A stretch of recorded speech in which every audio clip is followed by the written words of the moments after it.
Instead of going to the gym, you can do exercises at home. This saves you time and money. If you do exercises at least 3 times a week, you will have a more defined body, more energy, and may even lose a few pounds. Even without appliances, you can do many exercises at home.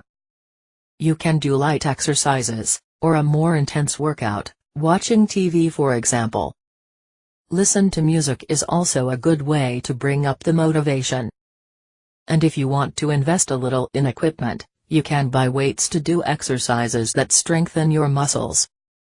To do exercises on the floor, you can buy a special rug, suitable for exercises.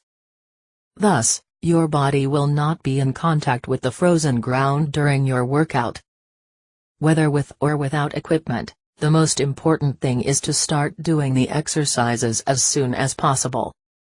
If you are a beginner, and want to start doing exercises at home now, the best thing you can do is to follow an exercise program, to correctly guide you.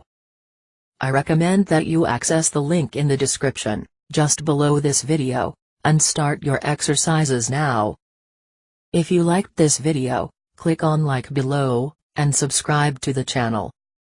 Start your home workout today, and you will see the results very soon. Good luck.